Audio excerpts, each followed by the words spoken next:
Transforming Ghana and restoring hope.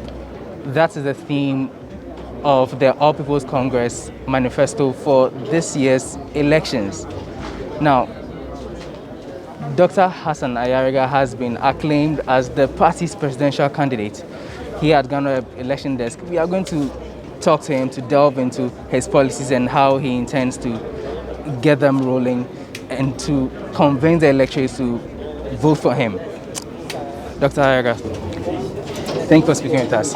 Thank you for having me. Great. So, first of all, what's your campaign strategy? I mean, looking at the fact that coronavirus has set in, so it has messed up everything. My campaign strategy is getting to the grassroots, one-on-one with the Ghanaian people. As you know, COVID-19 stimulates that we should not have political rallies. Yeah, that's true. And for us in the APC, not having a political rally is even the best for us. Yes, you ask why. Why? Because it gives us the room to be able to have one-on-one with the electorates. Okay. And then tell the electorate our policies and our visions for Mother Ghana.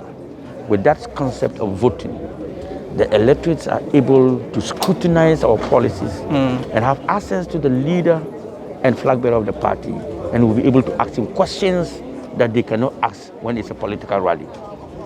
Political rally limits the opportunity for the electorates to be able to ask questions. So they don't get to really understand policies that you bring on board, and even to know you well. They come and they stand listening to your campaign and they walk away. With our policy that we are having now, because of COVID-19, we are building businesswomen and giving opportunities for the less privileged to have businesses. We have rolled out 500, 300 support packages to the people at the deprived communities. And they are doing so well. In the last 6 months we started. If I tell you the numbers so far that we have spent and the encouragement and the way it's helping them, you'll be shocked. So it's something you believe is feasible? Very feasible. Because you go to the village and there are people who have not had 50 Ghana cedis before. You call the person and say, look, I'm giving you 500 Ghana cedis to start a business. What do you want to do? Oh, I want to sell pure water. 500 Ghana cedis for pure water is a lot of money. And the person is able to take care of his family and continue to sustain the business. 500 Ghana cedis for somebody who sells fresh tomatoes is a lot of money. 500 Ghana cedis for somebody who sells onions is a lot of money. So we started with that package. And it's doing, look, I'm so happy for myself that I'm able to gather a lot of women and men and giving them change of their life. Not because I want the vote, but because I think it's necessary. I think we need to begin to support people, not because we want something from them, but because we want them to also be able to have a sustainable life and help themselves. Speaking of support, you gave us a peek into your manifesto with your 16-point policies. 20 points. 20 points, forgive me. And you mentioned something about job centers nationwide. Yes. How are you going to enforce that? And with the look at the fact that the NAPCO is in session, I mean, if you come into power, is it something you're going to rule out? How are you going to merge the two? NAPCO is not a job center. NAPCO is just an app. What do you say? It's like a program the MPP has set up. Yeah. I don't know what they intend to achieve, but they are saying that they are enrolling 700,000 people into jobs.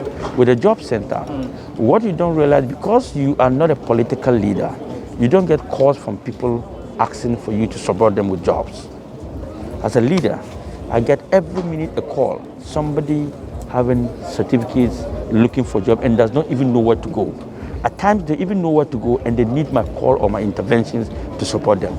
But when we have a job center nationwide, we are linking the job center to industry, linking the job center to all the institutions in the country, linking the job center to government public offices. So what we intend to do is that you don't start looking for jobs by just looking for people to call. There's a center where you go, register your name, give your details, it will be captured. If you're a mechanic, I'm looking for a job to become a mechanic. If you're a teacher, I'm looking. So when we now look at our files and our data, and we are looking for teachers for a particular community, we know those people who are already in waiting list for teachers. If a company is built in Ghana and want to build, somebody is coming from abroad and want to put up a company, he now tells us the kind of job he wants. So if we agree to give him the permit to build that company, we as a job center and government will now give him the kind of the kind of personnel he's looking for. If he's looking for a teacher, we have them. He's looking for an engineer, it's there in the job center. If it is in Accra, he's putting his branch within Greater Accra. They'll go to the job center office, get the data of those people who fit into that business and into that job and can do the job. So he's linked. Their salaries are paid directly to the job center, who now pays to them. So you cannot cheat the Ghanaian people anymore. You will not be able to evade tax anymore. You will not be able to create some kind of, how do I say, community where people, you pay the menial amount of money for the jobs they are supposed to be paid better off. So it's a guarantee system where Ghanaians will get good salaries, good jobs, companies will be guaranteed of good workers. If you are even having a temporary job and you need temporary workers, we'll get you temporary workers. So that, for instance, if you are putting a company that is going to be 6 months operational, so you will need workers for 6 months, the job center will release all those workers for 6 months. And through the job center, we will be able to know those who are not working. In our policy, the unemployment benefit policy, it will now give us data of those who are not working. So when we are having to build the policy of the unemployment where we give people support, it will reflect from our job centers too as well. So it's a linkage. If you don't understand the system, you know. So the APC 20 policy, if you read it so well, you see that it links together. Still on the sector, which sector is going to run it? Is it going to be run by the Employment Ministry, or how are you going to enforce it? No, it's going to be run by Employment Country under the job center. Yes. Yeah. Okay. You indicated that the APC, I mean, other people have also stated that the APC is the only party that carries both the socialists and the capitalists. And you want to break the duopoly, the political duopoly in states right now. How do you intend to do that? Do you have in mind a possible merger with parties that are like-minded? APC is open for alliance with any political party. That is number one. Okay. Number two, the issue of the hybrid of the two, the capitalism and the socialism, is the kind of system of government that we need in this country now. If you look at the NDC, they practice the winner takes it all kind of political syndrome. So they are a socialist political party. So when they are in government, they are looking at socialist policies, and all those people who believe in capitalism are ignored and not given the opportunity to strive. And that is why we have sometimes a particular political party is in power and a lot of people have to lose their jobs because they don't believe in the ideology of that political party.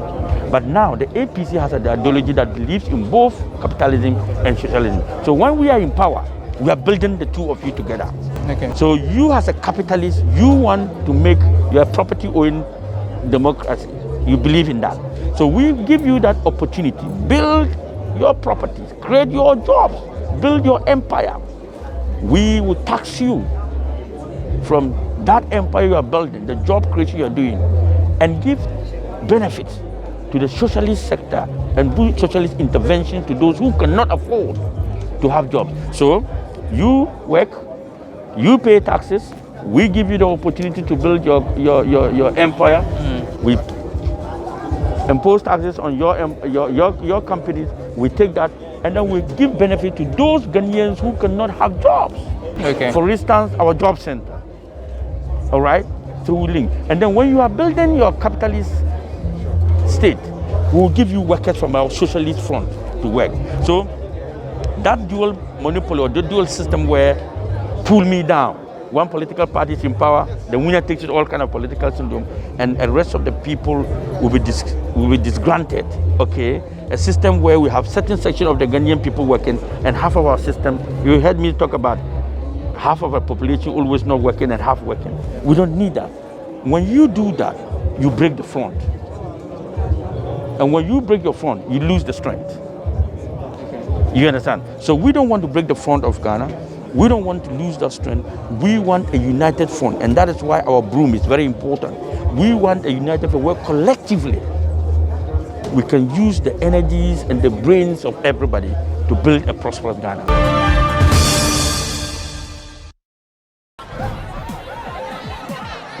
Powers and principalities. There's so much fire inside me. Tragedy struck when part of the largest hillside at the kosher rubbish dump collapsed. It's going to be fun to see how he goes about approaching this game.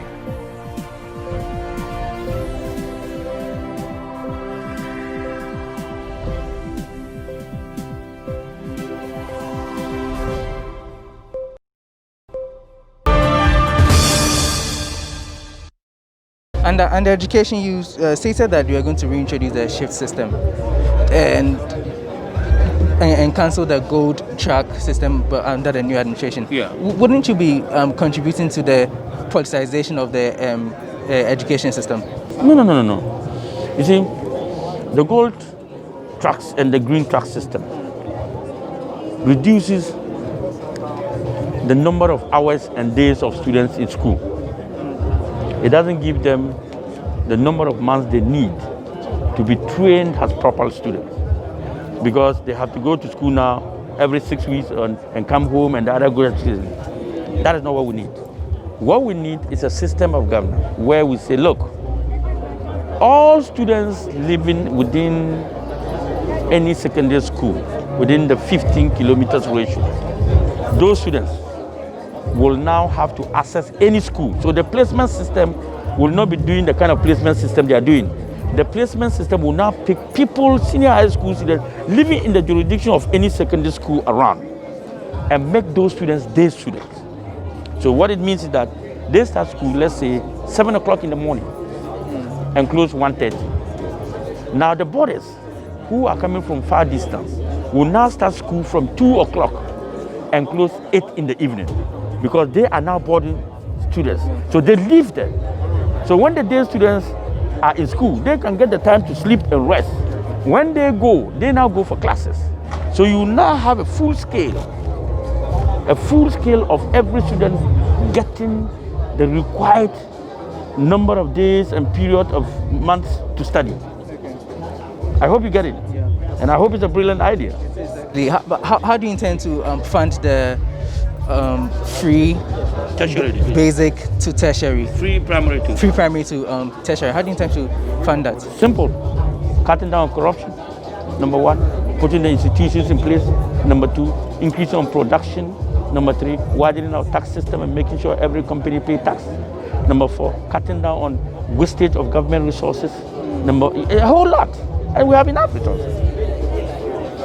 I remember the independent presidential candidate, Jacob Osayeboa, he commended you and said his ideals are in line with your ideals. Is there a possible partnership in that regard? For now, I'll be mute about that. Because I told you we're still talking with other presidential independent candidates. When we are done, and if it is good news, the media will hear that. Still on that, your manifesto is not yet launched, but have you already selected your running mate? I just told you that. Yeah, we are in talks with various political parties, minority political parties. Some have approached to partner with us in a form of alliance. We are listening to them. Some to independent presidential candidates have approached us for a possible merger where they will become running mates. We have the presidential. We are still in talks. So we have various degree of opportunities to select. Is there a gender likelihood, a particular gender you're looking at? I mean, in an age where women are being... We believe that women must be given at least 30% of government public offices. Okay. I believe in my wife. And you heard what I spoke about my wife. I wasn't flattering. It's the reality. Now, if my wife is that good enough to be part of my life that makes me a successful man, do you know how many women are also good and are out there and don't get the opportunity? And we are killing their dreams. So for the take of a presidential running mate, we are not worried about gender. All we are worried that the person, we have to agree on the terms and understand whether the person is capable to run with Hassan Ayariga. Very important. Okay. How would you grade the current EC chair? The current EC chair hasn't done anything, a major thing for me to grade her, besides the compilation of the voter register, which I opposed. And at the end of the day, as you are aware, they have come to realization that some of the things we said were true. They were talking about minors and foreigners in the voter register, in the current voter register, and the last one. And I told them that there is no way you compile a voter register now and will not have minors. They argue that it won't happen. But now they themselves have come to confirm that there are minors and foreigners in the voter register. So how are they going to clean the voter register that has minors on it? And foreigners. So if they have a machinery or a mechanism to clean the current voter register and delete it, ghost names and minors and foreigners, why didn't they use that system to clean the current one and then let us have a perfect register? Are you with me? Yeah. It's almost the same thing we are doing. So why didn't they do that? In 2016, there was the issue of the filing fees, and that brought a lot of issue with the Electoral Commission. If we get to that bridge, are you prepared for that? I think that 2016 was a different chairperson, and now we have another chairperson, and I'm sure they all come with their various degree of understanding of the electoral system and what entails in the issue of filing fees. I think that the last electoral commission didn't do a good job in terms of the filing fees, and by increasing it over 1,000%, nowhere in the world will it was unconstitutional, but nobody challenged them in court. It was unconstitutional for you to increase a filing fee over 1,000%. Nothing of such has ever happened anywhere. You are allowed, even legally, by law, you are allowed to increase a certain percentage, but not over 1,000. So from 100 Ghana cedis to 10,000 was too much for the filing fee of parliamentary candidate. From the presidential of 1,000 Ghana cedis to 50,000 was outrageous. What it means is that they were selling the slot for parliamentary and presidential election for the EC to make money. But that is not the purpose of democracy. The purpose of democracy is to allow broader participation in the act. But when you put limitations and put strings to discourage people from, what if all the political parties say they won't contest? What was she going to do? Because the filing fee was used. Or the parliamentarians said that we are not going to contest because the filing fee for parliamentary candidates are old. And she did not consider the fact that we ought to make comparison of our per capita income and salaries in this Ghana to be able to come out with the the filing fees. You have to look at the earning schedules of the Ghanaian people, how they earn salaries. So that if somebody is a teacher and wants to be a parliamentarian, how is he going to raise 10,000 Ghana cedis for a filing fee? That means that you are doing something wrong. What are your final words to your... My final word to Ghanaians is that I would say let's stop the recycling of the NDs and MPP, because over the years we've seen their performance. Undoubtedly we are in leadership crisis, and we need new crops of leaders that think differently than what we have in the market. I think what we have in the market is not a good commodity.